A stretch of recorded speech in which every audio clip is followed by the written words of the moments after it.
Hello and welcome back to Crypto Saving Experts, where we talk about the latest cryptocurrency news and take a look at the markets so that we all know exactly what is happening. My name is Jess and we do these live streams every single weekday. So if you are new here, please don't forget to hit that subscribe button and the bell notification button so you don't miss out on the latest cryptocurrency news. And if you are here, make sure to hit that like button as well. Let's see what's going on with the price of Bitcoin here. Bitcoin has managed to hold these levels up at $35,000. Over the weekend, we did see some volatility there, but we are still up at these levels. If we go to the CME gap quickly here, you can see on the daily chart, we do not have a CME gap to worry about this weekend. We did actually open here at the price of, what was the price here?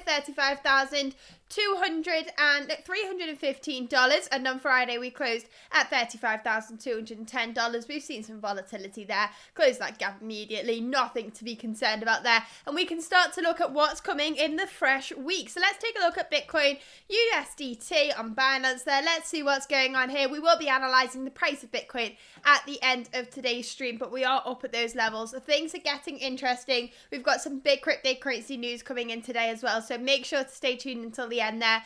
First of all, let's take a look at the biggest gainers and winners of the day. So Trust Wallets TWT is up 21% within the last 24 hours. We've also got the Graph up almost 13%, Osmosis up 11%, and KuCoin's token up 10% there as well. In terms of biggest losers, we're looking at HNT, Helium down almost 11%, Elrond down 6%. I know a lot of holders, a lot of users in the chat are Elrond holders there as well, so that's pretty disappointing to see there. We've got Near down almost 5%, and FEI-USD, is that down 3%? Is that depegged? Seems to be pretty much all over the shop there. Market cap is, it's ranked number 89. Market cap is $33 million. God, it's not holding its peg as accurately as we'd hope there for a stable coin. We have actually seen news today that I haven't pulled up today here, that the UK are looking into using stablecoin as a means of payment for goods and services. So big changes there. We have seen some more discussion about regulation of stablecoins in the UK today. So I'll pull something up about that later on in today's stream. Let's take a look at what's going on here. Typically, it's all looking pretty green. It's all looking pretty good. Chainlink, we have a story about this today. Let's put that to the front of the queue. Let's talk about that today. Chainlink is up 5% within the last 24 hours. It's reached a new yearly high amid string of market narratives. So if we take a look at this, you can see clearly it broke through a level. In fact, let's pull this up on TradingView here. Link USDT, not Lunk, we want Link. There we go. It broke through a major level of resistance. Now, Link is one of the tokens that I am a big fan of in the cryptocurrency space. It broke through that level of resistance that it was under for over 300 days. It came onto this level of resistance and it stayed there for under 535 days, in fact. And then it managed to break above that. It's seen a huge rally to the upside. We've seen, in fact, a rise from when the rally started, a 77% increase. That is absolutely huge there. A big, nice gain there. And what we've seen is we're seeing the newest, the yearly high for Chainlink. It's not been at these levels since back in April 2022. So very nice to see there. I'm a big fan of the project. Now the news here is saying that the market narratives currently are what are pushing Link to the upside today, enduring a heavy use from major traditional institutions. The use case for Chainlink is one that I see different to all others. There are a lot of cryptocurrency projects in the space right now that are getting developed or are completed that say they have this real world use case that can really change industries, and I believe some of them can, but I think Chainlink is one of those technologies that can be used first and is really going to push people into Web3 more, because the use case of Chainlink is very clear. I think it's one of those that could be a leader in the space for a very long time. Currently, Chainlink is ranked number 22 in terms of market cap. Obviously, nothing is financial advice. I'm just super bullish on Chainlink, have been for a couple of years now. Let's see what else is going on here. So FTX is looking to sell $744 million worth of Grayscale and Bitwise Trust assets. So if we pull up this article here, you can see this is the amount of assets that they hold. So They hold a huge amount of GBTC, that is the Grayscale Bitcoin Trust, the trust which Grayscale have been trying to transition into a spot Bitcoin ETF, and they have, FTX holds an estimated value of $597 million worth of that stock. And now the price of GBTC has rocketed massively since FTX filed for Chapter 11 bankruptcy. In fact, let's pull that up here. Let's go to Grayscale, Grayscale Bitcoin Trust, GBTC, and we want to look at the discount there. So let's see if we can find the discount. Here we go. We've got it up here. So what you can see here is this is the discount between the value of GBTC and the value of the amount of Bitcoin they hold. So let's see here. Monkey Nuts, hello. Thank you very much for tuning in as always. Alex, at evening. Thank you very much for tuning in. Robert, Noel, all regular names in the chat. Thank you very much for tuning in as always. Biggest news of the day here is FTX looking to sell their Grayscale GBTC stock. What we've got here is the discount between GBTC and the amount of Bitcoin that Grayscale hold in that trust. So essentially, let's say GBTC, the Grayscale Bitcoin Trust, has 1,000 Bitcoin in it. The value of the stock may not be worth 1,000 Bitcoin 1-to-1 because this isn't a spot Bitcoin ETF. This is a Bitcoin trust, and this is why they want to transition into a spot Bitcoin ETF. So when we don't have that 1-to-1 peg, it means we can see fluctuations between the value of the underlying Bitcoin in GBTC and the actual value of GBTC. Now, the discount here has ranged massively, particularly during the depth of the bear market when Bitcoin was down at $16,000. The discount for GBTC was incredibly high. You can see here in December 2022, Grayscale was trading at about a 50% discount compared to the amount of the value of the Bitcoin that it holds. So let's say Grayscale has 1,000 Bitcoin. The value of GBTC was 500 Bitcoin. Now, some people invested in this and saw it as a steal because if we see that transition into a Bitcoin spot Bitcoin ETF, we could see that discount immediately go to zero and they would get a huge benefit from that. Now, FTX held a huge amount of GBTC. Obviously, they didn't buy it all in December 2022, but when FTX filed for Chapter 11 bankruptcy, their GBTC stock was at around a 30 to 40% discount to the amount of Bitcoin that it was worth. Since then, the price of Bitcoin has doubled in price and the GBTC discount has declined. So they've made some considerable gains since they filed for Chapter 11 bankruptcy in November last year. They're now looking to liquidate some of their assets, and they need to do so in order to pay back their users after taking user funds and using them in a way which they shouldn't have done. We can see what stocks they've got here. They also hold some of the Grayscale Ethereum Trust, the Ethereum Classic Trust, Litecoin Trust, and the Digital Large Cap Trust as well. So they've got a huge amount of assets there that they're looking to liquidate. This is all part of the process, something we did expect. We've already seen warnings about them liquidating some of their cryptocurrency altcoins like Solana, and now we are seeing them looking to liquidate some of their stocks as well. But if this means that we get users getting made whole again, this is what they need to do. And I believe it's better to just sell it sooner rather than later. We've had the sale of Solana looming over our heads for a year now. FTX were a huge investor in Solana, and we've been aware of that for the last year. Solana has been moving pretty volatile, but we all know that there's that looming pressure that FTX could dump a huge amount of tokens onto the market at any point in time, and that has caused a little bit of a weak narrative for Solana and other tokens in the space. So in my opinion, it's just best now for FTX just to dump it all in the market, get it over and done with, and then we can all carry on worry free. Let's see what else is going on here in the crypto news. We've got gold remains stable while volatility rocks Bitcoin and Ethereum's 2023. We are seeing Bitcoin up. The volatility is generally positive, so I'm not going to complain too much about that. Before we continue with today's stream, please don't forget to like, subscribe, and hit that bell notification button so you don't miss the latest cryptocurrency news. Coinbase releases its Q3 financial report, so they have shown that they are not making as big of a loss as they were in the previous quarters this year. In Q4 2022, they exchange reported a loss of $557 million, and in Q1 this year they reported a loss of $79 million. Now in Q3 they've only got a marginal net loss of $2 million, so they've really improved there. Still not brilliant news, but it really has improved. And off the back of that, we've seen the value of coin increase to, and it's been looking at $150. In fact, let's take a look at coin here and see what's going on. So Coinbase did have an IPO. They launched on the NASDAQ, and you can see here the value of the stock has been very, very volatile. In the last couple of days, we've seen a move to the upside off the back of this more positive report. And what we've got here is some levels of resistance that this report is. So maybe we're looking at these levels as the future of coin there. I'm not going to speculate too much on that asset. Let's move on to the next article here and see what else is going on.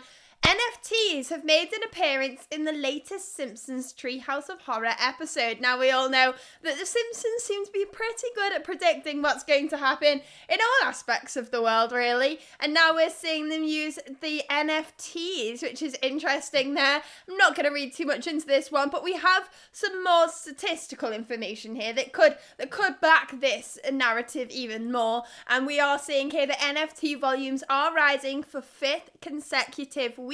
So according to Nansen, NFT volume has been on a continual uptrend over the past 5 weeks. NFTs also have been on the rise in their weekly sales volume, as reported by the blockchain analytics platform Nansen. Now, we all know that tokens like NFTs have the potential to run like crazy. We've seen this over and over again. We've seen it with meme coins. We've seen it with NFTs. I personally don't see value in the majority of NFTs. In some NFTs, I see value if they've got a real world use case. But for the majority of NFTs, I'm not a fan. So I am pretty biased when we report on things like this, although I try not to be. We are seeing volumes increase. We probably will see some projects that have no utility at all pump and make millionaires. We always see this in the markets. We've just seen a big meme coin phrase just a couple of months ago. I'm sure we'll see NFTs. I think it's very hard to speculate on which NFT will make those big gains though, but it's always interesting to watch from the sidelines. It's not something I partake in particularly, but it's interesting to watch. Let's see what else is going on here in the news today. We have Bitcoin addresses holding over $1,000 in Bitcoin reaches record high. So crypto enthusiasts have been obtaining Bitcoin at record levels as potential spot ETF approval and Bitcoin halving both loom. So let's go into a little bit more detail about this. We've not spoken about this for a while. The Bitcoin halving is currently predicted to be on the 3rd of April 2024. Now that is only November, December, January, February, March.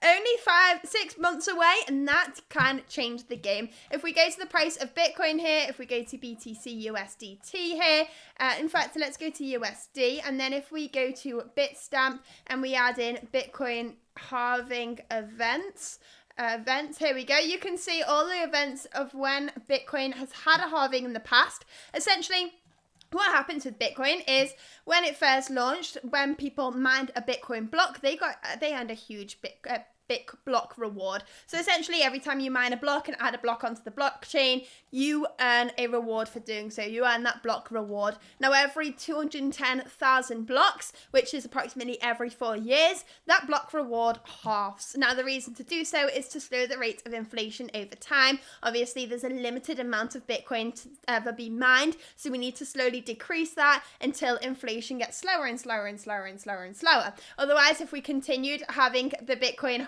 block reward incredibly high, that inflation would just increase in a linear fashion, and that is not what we want to see. But what we can see here is if we go to the weekly chart here, every time we see a Bitcoin halving, we have seen a bull market following it pretty suddenly. Now, there is one thing I would note here, and it is that when we do see a Bitcoin halving, we're all anticipating these periods of time for a very long period of time. Throughout this whole bear market, we've been counting down the days until that halving does arrive again. Typically, during a halving, it's not the most bullish time in the world. It's what comes after it that's exciting. And you can see here for the past 3 halvings, it's not being super bullish during those couple of weeks around the event or following the event. But that's to me just signals that it's the last shakeout that we see pretty frequently. What we've seen there is, maybe around the halving event, maybe around April next year, isn't going to be the most bullish of periods. But typically in history, we have seen halvings trigger bull markets, and with that we can see a lot of excitement there. So what we are seeing here is the Bitcoin halving is predicted to be on the 3rd of April next year. Let's put this in to see when this is on. Let's put this Bitcoin halving date and time. Let's pull this in. We are going to get one of these on the Crypto Saving Expert website very, very soon. April the 18th, this one says. But if you look at this one, it will say May the 13th there. So they all fluctuate slightly because what we have is we have a block every 10 minutes. Now what happens is when we're mining a block, we need to basically solve a puzzle. Now, to solve that puzzle, it can get those puzzles can either be really challenging or really easy, depending on how much energy is being put forward for the network. If loads of people are trying to mine a Bitcoin block at once, they're going to make the puzzle more difficult so that a new block is mined every 10 minutes, no quicker. And that's really important. What we want to see is a block mined every 10 minutes. If there's loads of energy, the difficulty increases. If there's not loads of energy, the difficulty reduces to make sure we still get that block every 10 minutes. And that's how we keep that time period consistent between each block. Now with that, we have to wait 210,000 blocks until we see the next Bitcoin halving. And with that, we need to, there's a bit of fluctuation there because it's not exactly 10 minutes every single time. So with those fluctuations over a longer period of time, the gaps between the estimation of when the next Bitcoin halving will fluctuate. But as we get closer to the event, we will probably know for sure what day it is going to be. But it's around April next year. And that is when things hopefully get exciting compared to previous bull cycles. It would indicate that we are looking at something good around the corner. What you can see here is we've had a pretty bearish time here. What we've seen is, let's take a look at the previous bull cycles. In the 2013 bull market, we got a high of $1,120, and then we went down 86%. Now, in the next bull market from the we've just done that one. In the next bull market from 2017, we went down 83%. Now, currently, if we say the current low, the $16,000, is our low, we have been down 78%. Now, we've all survived a 78% drop. Now, obviously, the declines there did decrease slowly. So we had 86, then we had 83, and then we had 79. 79, in my opinion, oh, let's get rid of that. 79, in my opinion, it's significant enough to not be out of that sequence. A lot of people are looking at this and going, nope, we're gonna hit 80%. We're gonna go down to $14,000, $12,000, $10,000. 78% to me, after seeing 88% and 83%, fits in pretty nicely with that sequence. I was saying at these levels here, I don't think we are going to go any lower. In fact, I spoke to one of my friends when Bitcoin was in the $16,000 level. At this point here, $16,000. It was sub $17,000, and I said, I really think if I'm going to buy any more, it needs to be now. If you're going to buy any more, I would look very, very closely at it because I don't think we're going to have this opportunity for much longer. I think this is an opportunity that we will never see again. And right now, I mean, she's singing my praises. Whether it'll last, I don't know. We could see new lows. We can see Black Swan events. We did see one back in 2020 there when we had being all the way down at $3,100, moved all the way up to almost $14,000 and thought, yep, that's it. Bear market over, bull market starting, and all of a sudden we had a plummet back to those low prices. That would effectively be what it's like now to go back to $16,000, and that would be incredibly painful for a lot of people in the markets here. Hopefully that does not happen. We have seen some fears around the general economy and what that means for the future of Bitcoin. Bitcoin has never been in an economic crisis before. It came off the back of the 2008 financial crisis. So a lot of people are speculating on what Bitcoin would actually do if we did go into a huge worldwide recession, what problems that would bring. But as we saw at the start of this year, people are actually running to Bitcoin for a safe haven right now. When the banks were collapsing or in fear of collapsing at the start of this year, Bitcoin was rallying, and that's what we need to remember here. People aren't just looking at Bitcoin as this massive speculative asset right now. People are looking at it and seeing its potential, seeing that it can actually be a hedge against inflation, and looking to allocate a small percentage of their portfolio into Bitcoin. And we do have a story here today that proves that, and that is Bitcoin addresses are holding over $1,000 in Bitcoin is reaching a record high. So people are choosing to buy Bitcoin, whether they can allocate $1,000 to Bitcoin or $10,000 to Bitcoin. They are looking to buy Bitcoin. Now they're looking to buy Bitcoin and they're looking to hold their Bitcoin off exchanges, which is really, really important there. Addresses with a balance of at least 0.01 Bitcoin have also increased since the start of the year. On 23rd of September, this figure hit its all-time high of just shy of 12,460,000 addresses. The figure currently stands at 12,293,000, which alongside Bitcoin's recent pump has sent the addresses holding over $1,000 spike. So a nice move there, seeing diamond hands, and we're seeing people looking to allocate some of their portfolio to Bitcoin, which is great to see. We are also all speculating on what it means for spot Bitcoin ETFs. We are seeing the demand for Bitcoin increase. As this article suggests, people are looking to allocate a small percentage of their portfolio to Bitcoin. If we get spot Bitcoin ETFs, that means we could see a huge wave of adoption, because it just means it's so much easier for people to get exposure to the cryptocurrency space. And that is why it's so exciting there. We've got one last article here today, and then we'll analyze the price of Bitcoin. Here we have the London Stock Exchange is looking for a digital assets director. So the London Stock Exchange is looking for a director of digital assets in a job advert posted in LinkedIn. The London Stock Exchange Group, the organisation which oversees the London Stock Exchange, has revealed on LinkedIn it is searching for a director of digital assets. They are seeking candidates with a strong affinity for and expertise in digital assets, cryptocurrencies, and DLT, among other requirements. The successful candidate will play a vital role in shaping the commercial strategy for LSEG's array of new infrastructure solutions and capabilities, while contributing to the development of LSEG's presence and network in the digital private market sector. So they've outlined what's going on there. London have reiterated their stance on wanting to become a spot Bitcoin, a Bitcoin hotspot, a cryptocurrency hotspot, a digital asset hotspot. If that would happen, who knows? They said this a couple of years ago. Nothing really came to fruition. The FCA have put a huge amount of regulation in the UK and really limited growth of cryptocurrency in the UK, in my opinion. And that is really a problem there. Jerome says you should apply. I don't think Jordan would like that one. I don't think I would like that one either. I wouldn't want to go for the government with this. I think that's a big, big battle to face there. With the regulation in the UK, it's not easy right now. Let's see what else is going on here in the chat. BetaBot says you sound British. I am British. Let's see what's going on with Ethereum here quickly before we close off today's stream. It looks so similar to Bitcoin.